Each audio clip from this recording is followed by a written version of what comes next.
welcome back. This is I Want to Be a GM presents Dungeons and Dragons Through the Ages, Part 5, The Thief. In this chapter, we're going to be looking at 3rd and 4th edition, so stick with us. Don't forget to like, comment, share, and subscribe wherever you find this video. I'm Jester Borris. I'm Troy, the Planescape guy. Gwydion the long-winded. Yeah, whatever. Troy, real quick before we get started, tell the audience where they can find us if they want to check us after the video. I shall tell our good people in the audience. You can find us, like you are here today, on Twitch TV. I Want to Be a GM. You can also find us on Discord, where we have a growing community of DMs who are building some of the great homebrew material, and everybody's helping each other, making some really nice stuff there on our I Want to Be a GM Discord. And then on Facebook, I Want to Be a GM. We have some free files there with different things to help you out with your game. And also we post things there from time to time, pose different questions to challenge you. And also on YouTube, our I Want to Be a GM, we post all of our videos there so you can watch them at your leisure again and again and again. So I Want to Be a GM on Twitch, Discord, Facebook, and YouTube. Let us know what you need help with, and we can add that as files from our few decades of experience. Cumulative. Gwydion, what if they're looking for somewhere to go? 417gamesandevents.com, and that carries the 417 area code and everything that's happening. So you can meet people, you can come across us on occasion at some of these. You can avoid us if you see where we're going and go somewhere else. It depends on your preference. We don't mind. We don't take offense.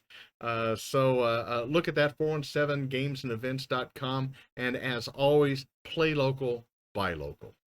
All right. So let's get into The Thief in 3rd edition. Woo-hoo. 3rd edition was the first release from Wizards of the Coast after they purchased it from TSR. And I believe that was in the 87. 87? No, That I was think 2000. Teach This us, guy. Yeah, it could be. But Could be. teach us, Obi-Wan. Yeah. so some of the features of this edition, there was a lot of mechanical changes. So we have the inclusion of feats and talents as level-dependent benefits, and that system really allowed us to tailor our characters.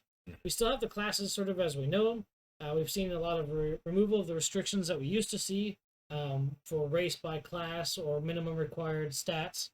So if you roll poorly, you could still make a fighter or a thief in this case, but maybe you don't want to. So, Gwydion, you and I have played quite a lot of 3rd edition, and you're currently playing in Pathfinder. Mm-hmm. So let's walk through this a little bit with the rogue. One of the things that we see that was different was a base attack bonus by level, and they would be considered a medium progression. They start out at 0, and their max base attack bonus would be a 15. Fighters, on the other hand, would be a high. They're a 1-for-1 up to level 20. But what did we see for their hit points? Well, first off, the thief was officially renamed Rogue in this. The prestige classes were introduced, allowing higher level characters to focus their advancement in specific ways to improve their character. These led to epic levels, which was beyond 20th, like we showed in the last one, where it's like at 20, start a new character. It was still recommended here, but they gave you the epic levels to go beyond that. But they still just had a D6 for hits. So Constitution was applied per level, so your Yes. Constitution mattered a little more.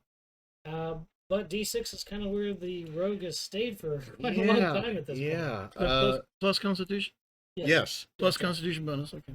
The assassin returned as a prestige class, was no longer just straight out evil.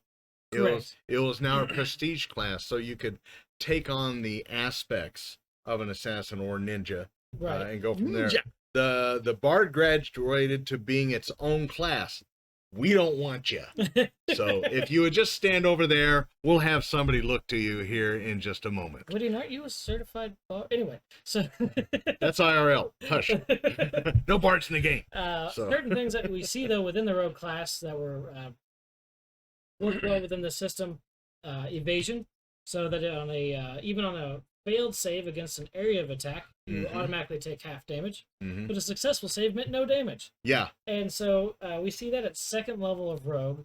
So whatever you do as you multi-class, grab second level. Don't get blown up by Troy's fireball anymore. Fireball!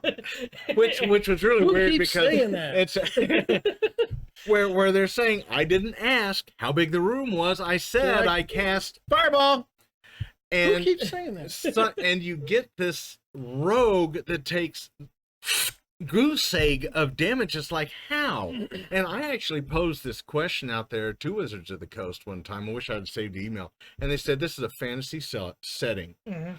And it said, and the fireball doesn't just explode, it actually follows currents Yeah, blossoms and blossoms, this, that, and the other. And a proper rogue can actually avoid those blossoms and the expansions and stuff and get to places it's already been and see where it's going and avoid the damage. I said, but understand it's a fantasy setting and these are fantasy rules.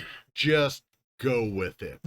You know, and I'm like, well, that's a beautiful answer right there. So Because we said so. yeah, that's right, because we said so. Sneak attack is now a feature of Rogue and not something that you have to select individually or separate from.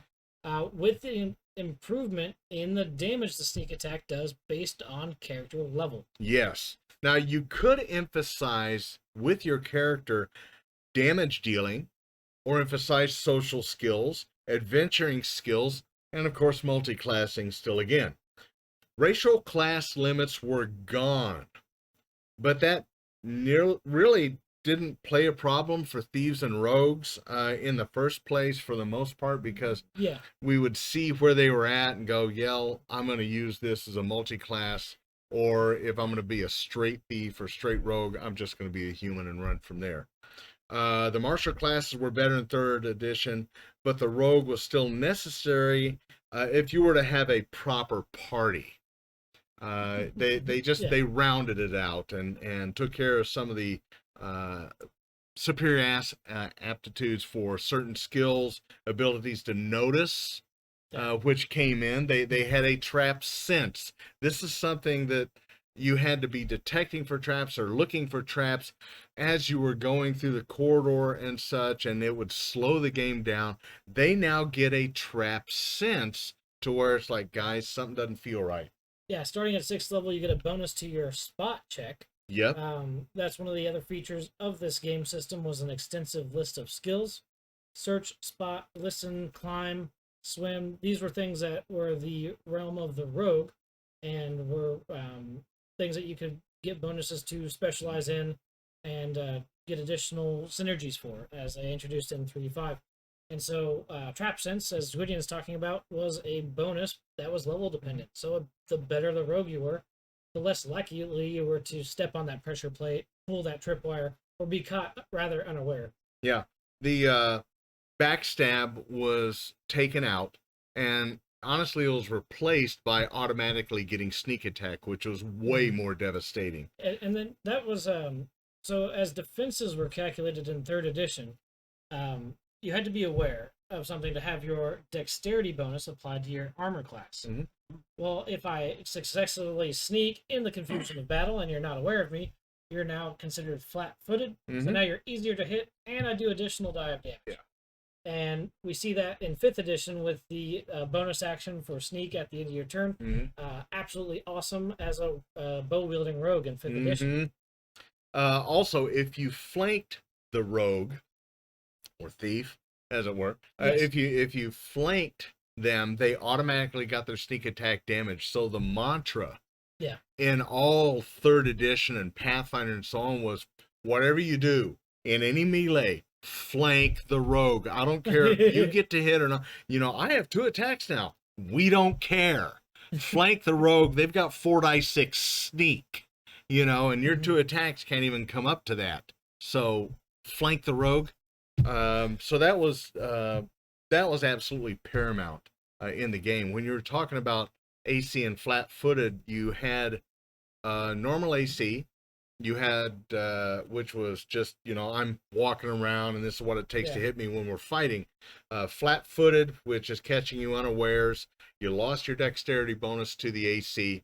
There was ranged attack. A lot of times the ranged AC was a little different, or it pandered towards flat-footedness in a lot of situations. The other was touch attack, Yeah, touch and was, the touch AC was more for spells. Right. Touch AC. so burning hands or things Yeah. cast through a mage hand or something like that. Well, but since rogues could read scrolls, that mattered. You know. Particularly as a high dex rogue. Yeah. So Troy, we talked a little bit earlier about the different weapons that could be used by the rogues. With the 3rd edition, we've seen that they get training in simple weapons, which covers short swords and daggers, but we also have the ability to select feats. One of the things that we talked about earlier, and I just mentioned there, was their ability scores. So, as before, Dex was important. What would some of the other ability scores be necessary for the 3rd edition rogues? Your saving throws were now 3 types. Yeah. Fortitude, which was Constitution, Reflex, Dexterity, and Will in Wisdom. So your ability scores and the ability modifier that came from that went directly into your saving throw bonuses. So that would be for everybody, though, Yeah. not just a thief.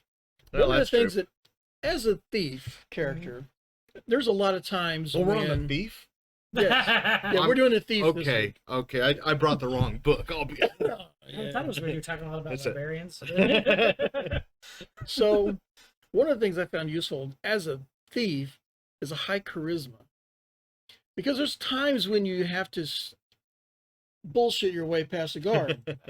So if you have a high charisma, without having to kill everybody and leave a body trail on the way there, So, oh yeah, there you go, bluff. right. Yeah, Well, bluff, we have- diplomacy, and then so- some of these Yeah. skills. That's So- what Pathfinder called them. We That's what had Pathfinder- persuasion Yeah. and intimidation. They're Mhm, both high Mhm. charisma based. mhm. So if you can bullshit your way through a situation without having to fight, we don't have to worry about the fact that you may or may not have any armor on underneath your cloak, and that you may only have just a die 6 or 2 of hit points, and you can only swing a dagger or a short sword. Mhm. We can get through there. And Oh, not true, sir. These dice aren't loaded. true, No. true. But you see that in a lot of movies where they're Sure. trying to sneak past the guards. Mhm. You know, so if you get caught, yeah, you fail your sneak, you can't hide in the shadows, you do whatever. Yeah. Now you have to BS your way past the guard, and hopefully your charisma score is up there. yeah. Now, So- your intelligence was important because that's where your skill points came from. Sure. Thieves got more skill points than Than anybody anybody. else. They started with like 8. Yeah, so the total skills list was almost 30 in Was the it? original Yeah. D&D. So you would get 8 plus your intelligence modifier points Yeah. per level. Yeah. And so if I could take my search, spot, listen, and put maximum points in per Yeah. level, nothing's getting past me. Yeah. Same thing for intimidate or persuasion. Mm-hmm. But your favorite thief, Fireball. I'm sorry.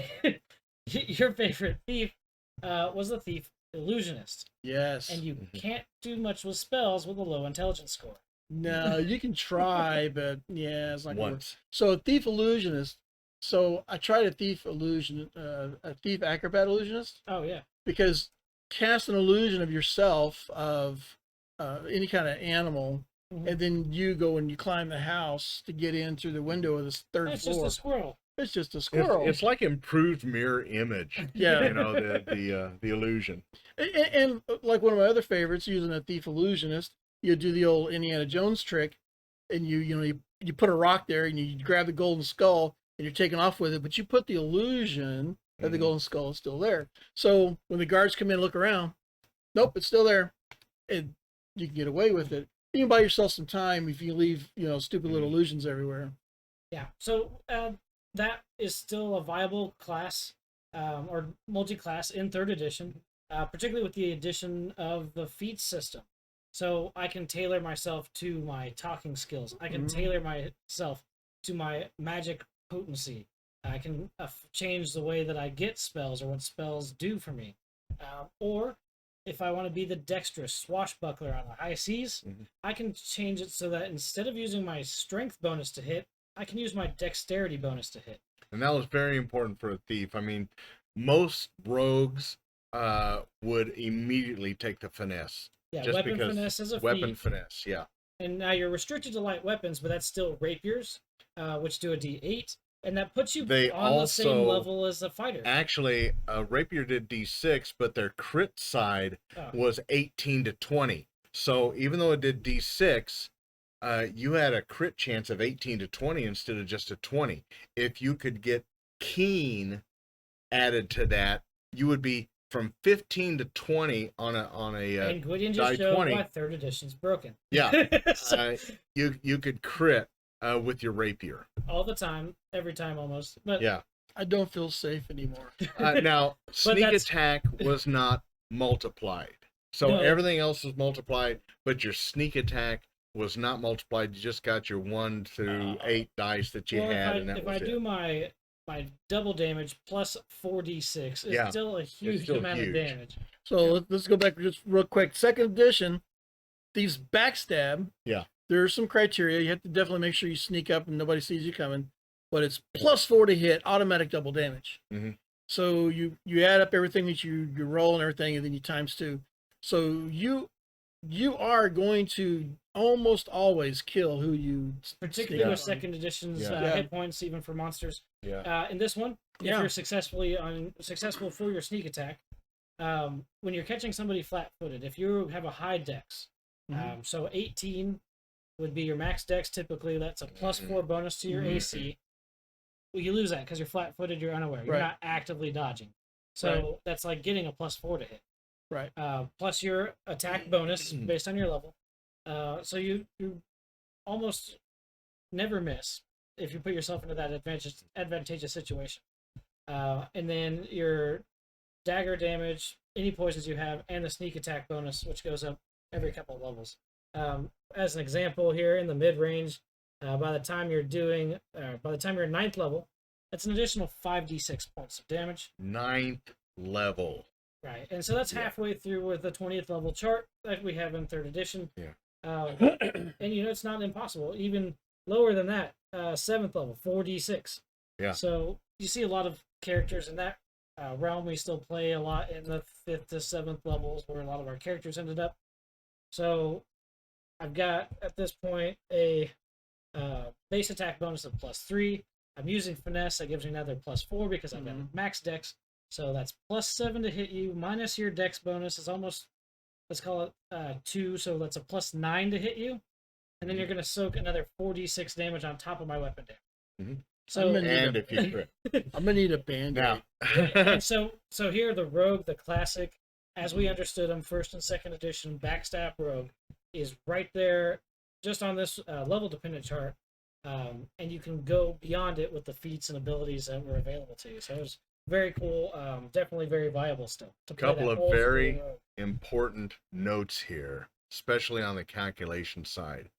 THAC0 is no longer in play. We don't have Oh, yeah. You just negative like armor reminding classes. me about that, don't you? I do. Negative Deco rules. No, negative Hold armor on, class yeah. no longer there. And then, yeah, really, and the calculator, scientific calculator, if you will. Well, if you learn math in school instead of playing games. Listen, the sine So the, cosine of 0 armor class doesn't matter. Yeah, Right. it doesn't. Not on the sine or the Right. cosine. But But- so we're now dealing with positive numbers. You're naked. Your armor class is 10, and it goes up from there. And they also buffed the monsters, so they fleshed out monsters a lot more in 3rd edition. And in this edition, all editions, all across the board, I don't care which one you're playing, please roll up or decide on your opponent, enemy, monster's treasure before the encounter. If they have something that they can use against the party, use it. They will use it. Don't have them go in and kill the monster and then find 7 healing potions and a wand of Fireball. on them. Who keeps saying that? That's not something that you want to do. That's not proper role playing, and it doesn't set No. the bad BBEG up or even the little guys up. If you want a little bit of fun with the treasure and the treasure tables, they change because there's more magic items, more treasure, there's more stuff. in third edition is take a low level, low number of charges wand of Fireballs. and give it to a goblin. Guess who's going to be king of their little group? So you do something with just one magical item, and they're godlike as far as their people, and we're like, if we just make him shoot them at us, he's gonna eventually run out. So at least you hope so. yeah. But the rogue having that 8 skill points, and the constitution that helped with the gains on hit points, still being D6, plus their abilities, made them a viable force. But you had to remember that, again, all the monsters were buffed and fleshed out as well. So it was a little more even. Well, depending on your feats and talents, you could still play that frontline rogue like we started to see in second edition. Or you could be the face man, or like we talked about, the shadow. Yeah. And the skill system was very easy to tailor in that way. Some of the things that were interesting was that everybody eventually got multiple attacks per round. And so you'll see your first double attack come in at 8th, and then you reach 3 attacks per round at 15th level. And that's before you start taking the feats that will allow even further attacks. So double attack, triple attack, multi-attack, the double slice, efficiency. two weapon attack, and then all of a sudden double slice that gave you the strength bonus or the finesse bonus on your offhand. When it came to ranged weapons, point blank shot, anything within 30 feet, add 1 to hits and damage. Multi-shot or rapid shot that you could shoot. Multi-shot that lets you start with 2 arrows, and if you had sneak, then you had 2 arrows doing damage, and each arrow was doing sneak damage as well. So that was devastating. There's a lot of things that could ramp up the power of a character if you understood the system. But to Gwydion's point, so did the monsters. Yeah. Thieves' Cant was replaced with the innuendo skill. Yeah. Even though we would still use Thieves' Cant as a way of communication, they officially changed it to an innuendo skill. So that helped bluff. It helped sense motive, which was something else that they put in here, was sense motive. So you could be talking and, look, I'm going to sense motive on this guy. And it's like, he's kind of holding something back, or you can tell he's lying through his eye teeth. Right. He keeps looking away. He's not looking at anybody in the eyes, and as he's talking out of the side of his mouth, it's kind of, it's an easy thing to do, but just, I don't even think there's a dragon in there or anything. So just go in a cave and retrieve this book. There's no dragon. So, there isn't. Go burgle something. Yeah. So I thought that was interesting. If specific skills were coupled together, the rogue could outclass the fighter. Yeah, depending easily, quickly, even in a stand-up fight. Now, you couldn't do it in the hit points, but you could in damage output.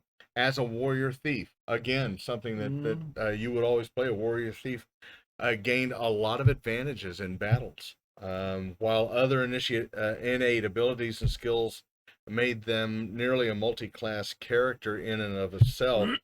Being able to still use some forms of magic without splitting experience points. I mean, just the rogue itself was kind of a multi-class character. Again, Grey Mouser. Yeah, so many facets. Yeah. To the character, depending on how you want to play them. And those who appreciate that individual call him the Mouser. Yeah, that's like right. Mouse. Mouser. Yep. No, mouse. Yes. Roll it back, guys. You'll get it. Anyway. So, but the innuendo was in 3.5. That's where that was changed. Yeah, there's made some updates. So third edition definitely had some changes. So there's third edition, some updates with 3.5, and then open game license was one of those things that we saw at this period. There's, aside from all the official content from Wizards of the Coast, there's a lot of add-on content where they took this game system and created offshoot game systems or created supplement content for Dungeons and Dragons. So there's a lot to borrow from or investigate when it comes to playing a rogue in third edition. Allowed anybody to make additions. Particularly with the way the structure was. So you didn't, I'll start with the basic rogue in third edition, I had so many prestige classes that were homebrew that Mhm. let me do this or that. You know, Res Blizzards of Faith, thematically stuff. I mean, just about anything and everything. And you know, as we get later in the life cycle, we see further refinements where we end up with Pathfinder First Edition. I play Star Wars Sagas Edition, which has got other refinements. Uh, we see a lot in the Scoundrel that borrows heavily from the Rogue. Other systems that came out of this were D20 Modern and other things, and they all borrowed from each other. So if this skill or feat or talent from Mhm. that system versus that, it took what we saw in second edition, where you really had the ability to create an interesting and unique character that had a lot of flavor, and went insane with it. Yeah. And it could be overwhelming sometimes, but it also meant that you had the ability to create any kind of character you wanted and play it well. There were literally hundreds of fanzines that by the time 2.0 came out, I think there was 147 counted fanzines that were related or that were actually being paid attention to by TSR and other D&D groups and so on, besides the Dragon magazine and later the Dungeon magazine that came out that people were contributing to. The amount of information from those worked into the development of third edition, and most of us were ensconced in 2.5, and when 3 came out, it was difficult for us to grasp Well, We- the mechanical changes the were full fast. mechanical change, and Yeah. we were used to the way we were calculating. We had it in our head, and was just putting these things out. Thaco. That's right, putting the numbers out there. It was easy for us. It We was were easy doing it for all me. the time. Yeah. He still does it. Yeah, and I know when we're playing, The first level 5e. fighter stack code was 15. What's so Is it? hard about that? I don't know. I'm I not don't really even- sure. I don't get Give it. me a dice. No, the as we're playing 5e, they'll roll 6 or 8 dice, for damage, and it hits the table, and I spout the number, and they're like, "How do you do that?" And I'm like, "I don't know. I'm just kind of used to it, So, um, Pathfinder, or 3.75 to us fans, increase the rogue's hit dice to 8. See, we did this right. That's because you guys are power hungry, crazy maniacal. Yeah, we are, and there were tons of books. I mean, you Yeah. think this is a lot. Pathfinder just kept coming out Well, with books. So Wizards of the Coast had a ton of official releases for third Mhm. edition, 35, and then of course Pathfinder had a ton of official releases and supplementary content as well. Mm-hmm. It was huge. I like the complexity. And that's like, you love the complexity of the calculations of the original THACO, and I love the complexity and everything that's included. But again, there was some changes that were made that kept the rogue from being as overpowered, but still there. I've got a character sheet here from our game. They added even more builds, like what we had out there, as well as in the books, wasn't enough. Gave new range on how it could be played. I've been in a lot of parties where the rogues were the leader, as we were talking about earlier. Yeah, they're the face man. And a lot of times, due to their diplomacy and bluff and intimidation skills, along with the abilities to back it up if it didn't go the way that they needed it to go.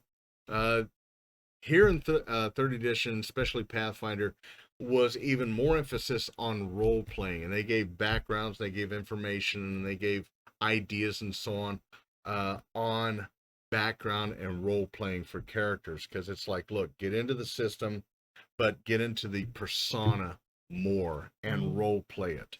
Particularly with the skills on the sheet that everybody had. Yeah. Persuasion, bluff, intimidate. You wanted to use your skills. Yeah. It was a skills-based system more than anything.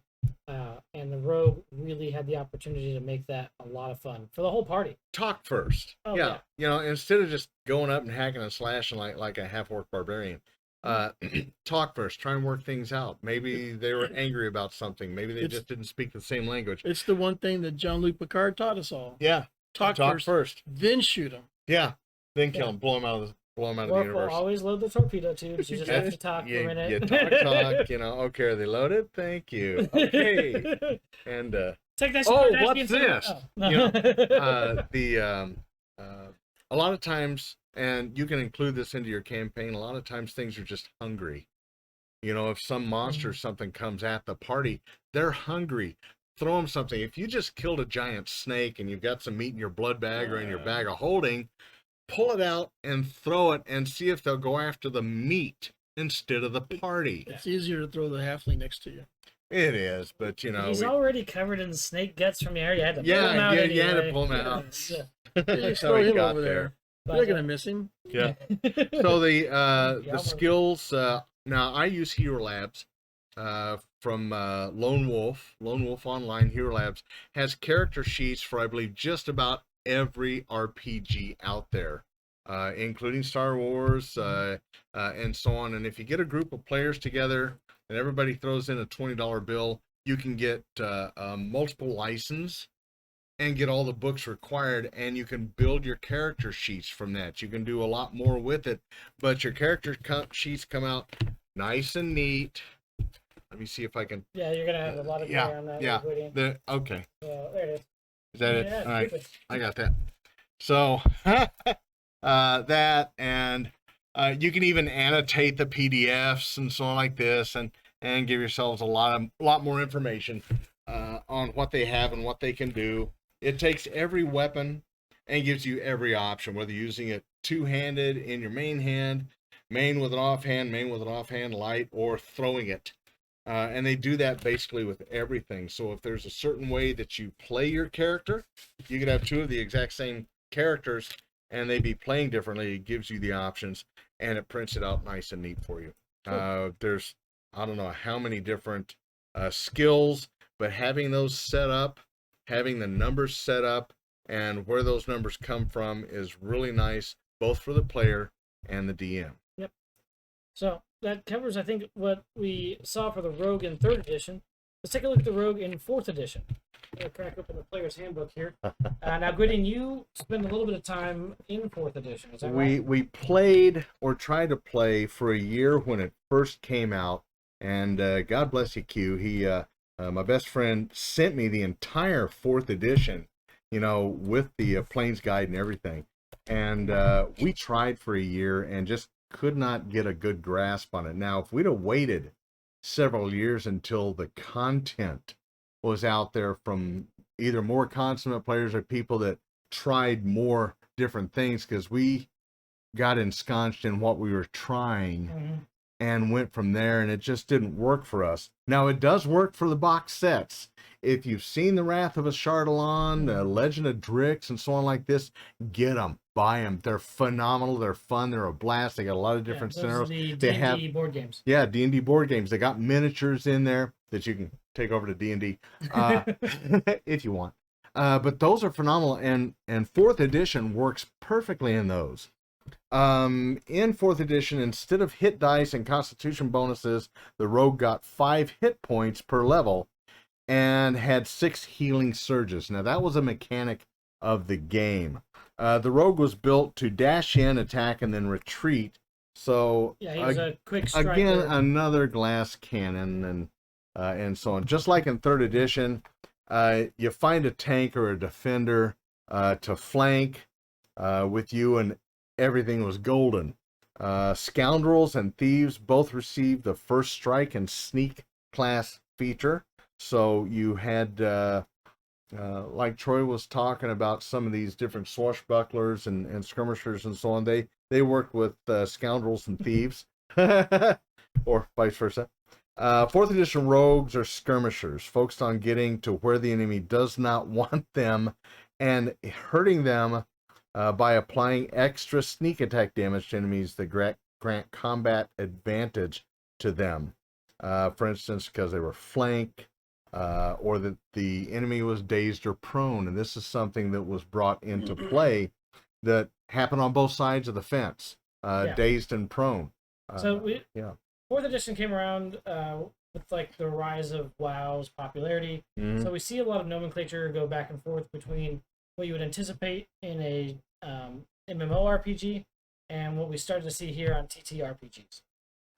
So you get a lot of that sort of tank DPS, melee, that's sort of role concepts versus class concepts for your character. And that's where you're going to see that these mechanics sort of take a departure from what 3rd edition was, and they look even different from 5th edition. Now, some of the concepts did move forward from here, but largely this is its sort of own package because of what they were hoping to achieve with this. And I think within the system, they did a good job. Rogue plays well and that sort of stuff, but the system itself largely didn't get a very large following. Yeah, just because it was so different in the mechanics and so on. You had like 3 at-will attacks or powers that you would use. That's like a cantrip. You can use them every single turn. You had a utility you could use once a day. You had a encounter power that you could use during the encounter once, and you had a daily power that you could use daily. So you would choose these and be more like cards that you would flip over and, okay, I use this one. Okay, I can use that one again if it's an at-will power. I've got these to choose from. Okay, I'm going to use my daily power now. Oh, I hope I don't need that later. Give us a couple examples there, Troy, out of the book of some of the at-will exploits that a rogue could perform in 4th edition. Some of these sound pretty mean. Well, they are. Like I said, the rogue was effective within the system. Yeah. Like the piercing strike. Yeah. A needle sharp point slips past armor into tender flesh. Yeah, and that's at 1st level. These changed as your level changed. Yeah. Fortress strike. If you twist the blade in the wound just so, you can make your enemy howl. That's their word. Yes. Howl in pain. Yeah, and that's like one of the encounter powers. So once per encounter during that offense. Yeah. Who thought during of that all melee. these? A team of writers / nerds. Yeah. So, We love them for that. Now, in the 4th edition Player's Handbook, it initially gave 2 types to the rogue. It gave an Artful Dodger, wonder where they got that, and Brutal Scoundrels. The Artful Dodger being able to slip past or flank enemies easily, gaining their charisma bonus to defend against opportunity attacks. And the Brutal Scoundrels adding their strength bonus to sneak attack damage to hit even further. Yeah, here we're seeing Brawny Rogue and Trickster Rogue. Yeah, they rogues focused on their exploits, which is tricks that they can use either at will, once per encounter, once per day, to show how they would move and attack. A martial power added the Ruthless Ruffian, who could use maces easily, focuses on intimidating people as well as hurting them. Martial power 2 added the Cunning Sneak, who could hide in shadows where no one else can, therefore normally specialized in ranged attacks. Let me know if I'm boring you guys. No, it's just there's a lot as I'm looking through this. Yeah, book. a lot. There is. You don't break this book out very often. It's like No. so many experts. No. So I got past the level based. Mhm. Then there's Paragon Pass. I'm looking at Cat Burglar, Dagger Master, Master Infiltrator, Rogue tactics, weapon Shadow and sharpshooter Assassin. talents. Yeah. So there was just like what we would expect to see in 3rd edition, but it was done under the talents, feats, and prestige classes. We had a lot of options here in 4th edition to really play the kind of rogue we wanted to. But every one of these exploits tends to be more combat focused and a lot less role play focused than what we. That was everybody's complaint. Editions. Is this really railroaded the characters They and heightened combat as a feature and less of a and locked it, storytelling. locked it in. Backstab was back with improved backstab, whatever that is. It's like a backstab. Yeah. It's no longer on the dollar menu. You have to work. 4 flesh out abilities to level 29. And once you reach 29th level, you had access to disturbing powers like a Murder of One, Killing Storm, not as good as a Wizard's Fireball, but you got to choose 2 targets within 10 squares. Death Weaving Strike, which allowed your companions to add your charisma bonus to their damage. It sounds like what was it the Death Monks? Yeah. And Assassin's Point. This little gem did 7 dice plus your dex modifier of damage, and if you had a combat advantage against the target, you doubled any extra damage from sneak attack or a crit hit. So this could be if you flanked your target or something of that nature. Yeah. Man. I want to mention the Online Dungeon Master from 2011 put an article out called "The 4E Thief is Brutally Effective and Boring." Meet the Thief. I had a second level Thief in action once before, and a Paragon Thief is similar in a lot of ways. A Thief has fantastic accuracy with his attacks, especially since he has so many ways to get combat advantage. His damage is fantastic too, a sneak being and almost every round thing. Once the Thief was able to get into melee with the bad guys, they didn't last long. The Thief is very effective striker, dealing out massive damage quite reliably, but after running a session with the Thief in the mix, it felt, well, boring.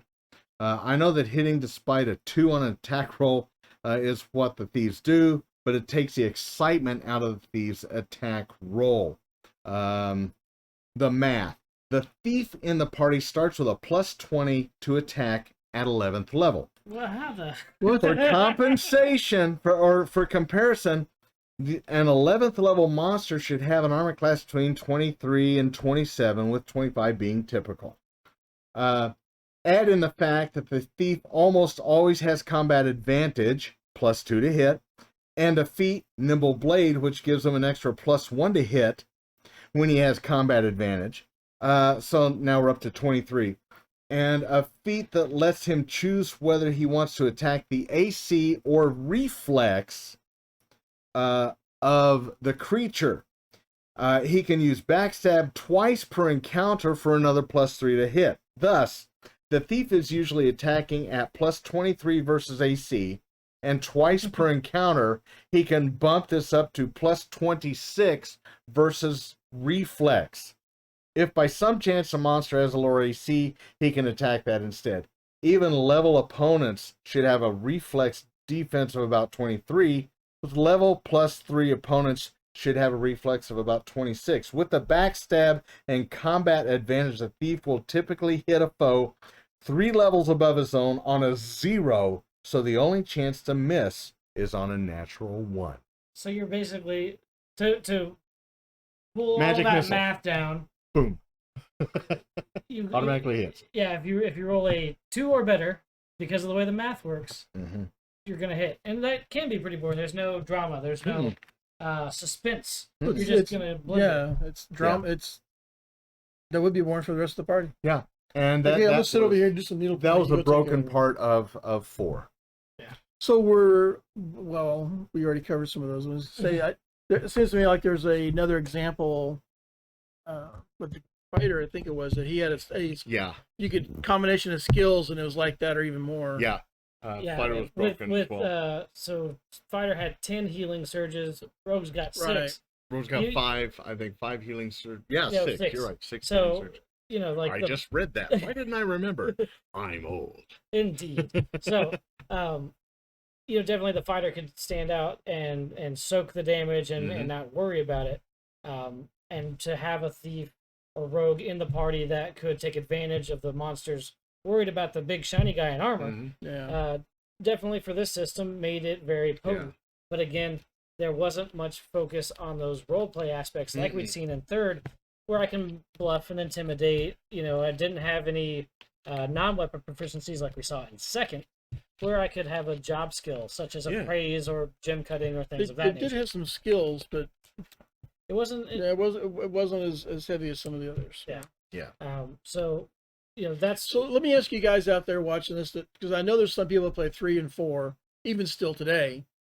Do you only play a strict 4th edition only, or strict 3rd edition only, or do you have some homebrew stuff in there? Do you pull stuff in from other versions to add more skills, to add more tricks, or like this example that Gwydion just read off?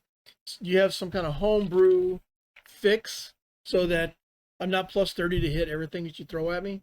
Because as a DM, you'd have to be fighting hordes of Tarsk every night and it's to make it even a challenge. in that He talks example about- that's 3 levels higher than your Yeah. character. So in 3rd edition, if I'm level 3 fighting a level 6 NPC. Yeah. That's tough. That's a tough fight. That is a very tough fight. You're going to He- fight one or maybe two levels ahead of you. Yeah, he mentions in here, so what do I do?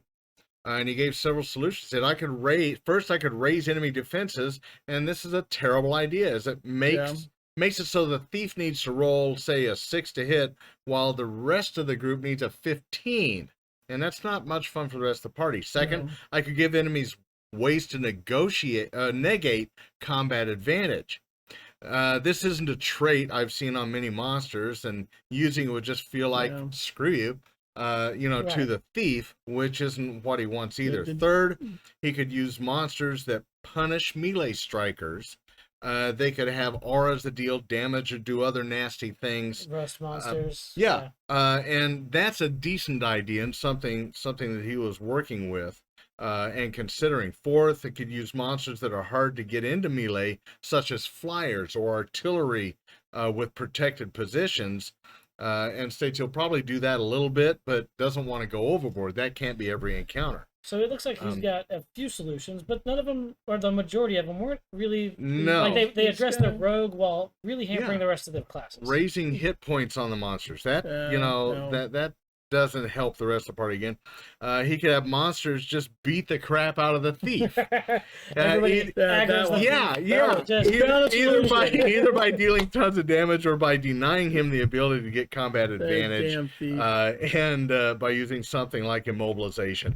And he puts it out there, hey, listen, if you guys have any ideas, and we do the same thing, if you have any ideas, put them down, get them to us, even if you're seeing this on YouTube and it's been 2 years, we're still going to be checking it. So put your ideas down there. Let's share information, get us on Discord, and let's talk about this. Let's Discord's a good place to do that kind of stuff, because we debate stuff like that all the time. Oh, yeah. And we open it up to you guys to start the debate and sometimes win. Well, it's not about win. It's about the community helping the community. So no, it's about DM versus player, isn't it? That's one of the traps. I win! Oh. It's not and never is GM versus player, guys. Except for when you're half orc on your mother's side. We won't go into that. It's a very long story. It's not a pretty story. It's not. Just call him Door Slayer. It works better. Hopefully that gives you guys a good idea of what the rogue was like in 3rd edition and 4th edition Dungeons and Dragons. If you have any questions, of course, as Gwydion was saying, or tips on some of the problems that we may have highlighted based on these systems, be sure to leave your comments below. Like, share, and subscribe to the video wherever you find it. This has been I Want to Be a GM, Dungeons and Dragons Through the Ages, Part 5, The Rogue Thief. One of those guys. They changed it. And, The Thief. And this is chapter 3rd and 4th edition. I'm Jester Borris. I'm Troy, the Planescape guy. I'm Gwydion the Long-Winded. And they're giving me a headache. Nip it in the bud. We'll see you on the other side. We're going to finish up with 5th edition when we come back.